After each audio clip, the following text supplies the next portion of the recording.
I remember the feeling well, the urge to make something real, something from a piece of honest-to-goodness wood. It was a powerful calling. So, I did what any enthusiastic beginner does. I made a list.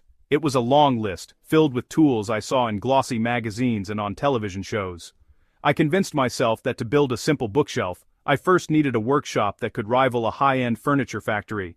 This, my friends, was my first and biggest mistake. It was a blunder born not of stupidity, but of pure, unadulterated excitement, a common pitfall for anyone starting this wonderful craft. My early workshop was a monument to ambition over wisdom. I bought a biscuit joiner because an article declared it was the key to strong joints. It sat on a shelf, gathering dust, a silent yellow plastic testament to my ignorance. I could have made stronger joints with simple glue and clamps. I also bought a complex dovetail jig, believing it would grant me the instant ability to create those beautiful, interlocking joints. Instead, it became a source of immense frustration. I spent more time trying to calibrate the confounding device than I did actually cutting wood, a truly backward approach to learning.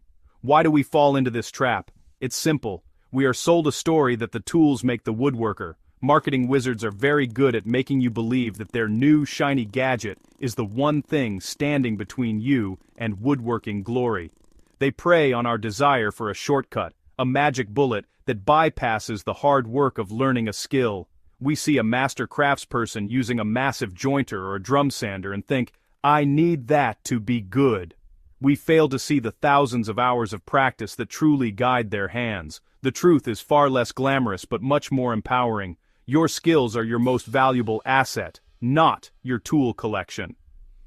A person with a sharp handplane, a good saw, and a deep understanding of wood can create far more beauty than someone with a warehouse full of expensive machines they barely understand. My early regrets all stem from this misunderstanding. I was so focused on acquiring the right equipment that I forgot to focus on acquiring the right knowledge. The real journey began when I put away the catalogs and picked up a simple piece of wood with a simple tool.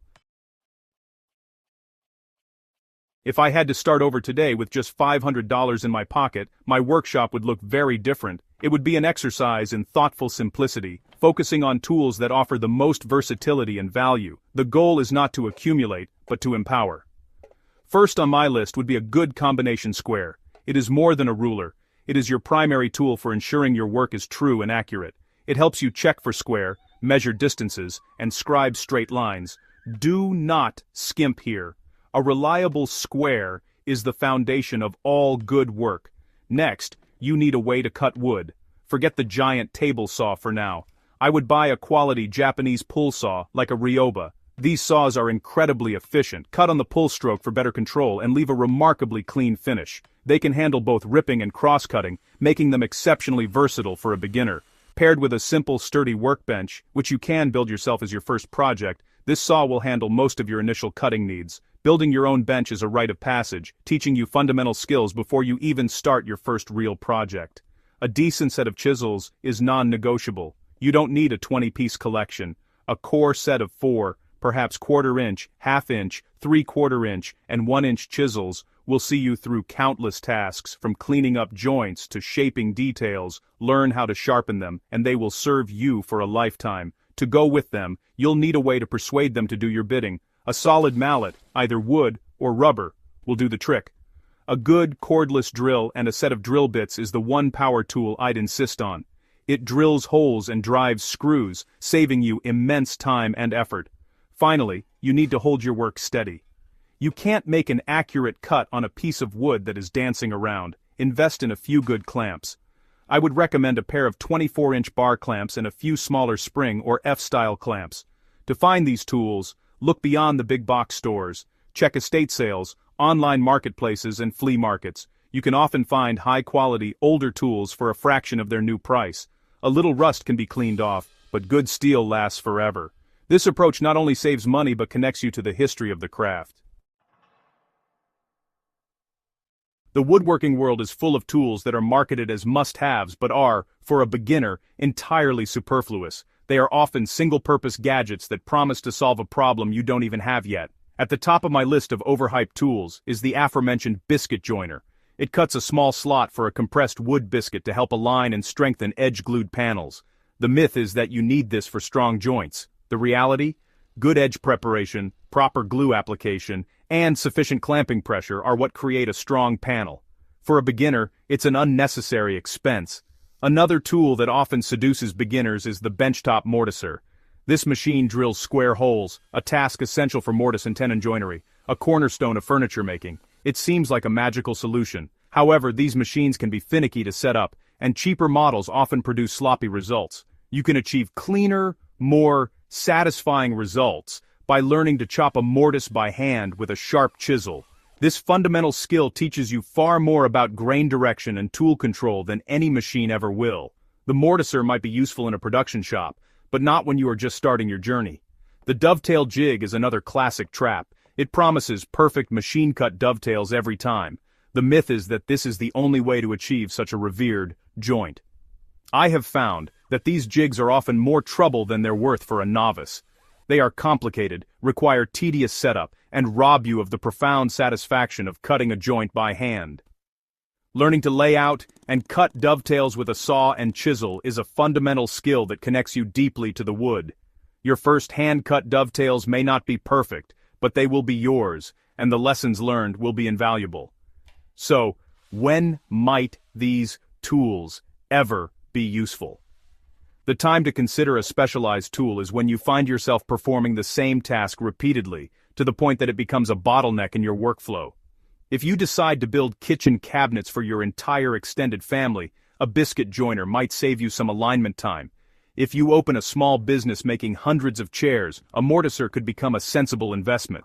The key is to let the work dictate the need for the tool, not the other way around. Let your skills grow first, and then, only then, consider if a machine can help you execute those skills more efficiently. Your workshop, no matter how small, is your sanctuary. It should be arranged for efficiency and, above all, safety. Start with a solid, flat workbench. This is the heart of your shop. If you can, place it in the center of your space to allow access from all sides. Good lighting is not a luxury, it is a safety essential. You cannot make a safe, accurate cut if you are working in shadows. Position a bright, direct light over your bench and ensure the general area is well lit. Keep your most used hand tools, your square, saw, and chisels, within arm's reach. A simple wall-mounted rack or a pegboard can work wonders. Safety is an action, not a piece of equipment. It is a habit you must cultivate from day one. Always wear safety glasses. There are no exceptions to this rule. A speck of sawdust in your eye can ruin your day. A flying chip of wood can ruin your sight. Keep your workspace clean.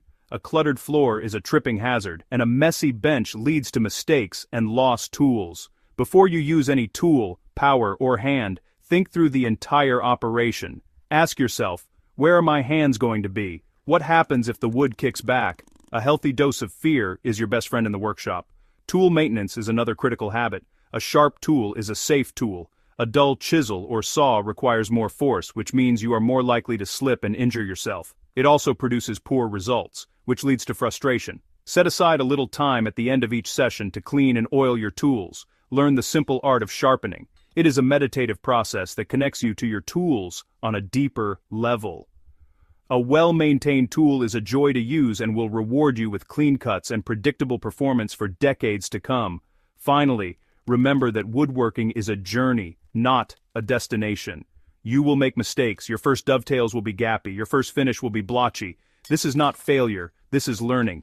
Embrace it. Find a community, whether online or at a local woodworking club. Sharing your struggles and successes with others is a powerful motivator. The goal is not to amass a perfect tool collection or to build flawless masterpieces overnight. The goal is to find joy in the process, the scent of freshly cut pine, the satisfaction of a sharp plane gliding over oak, and the pride of making something useful and beautiful with your own two hands.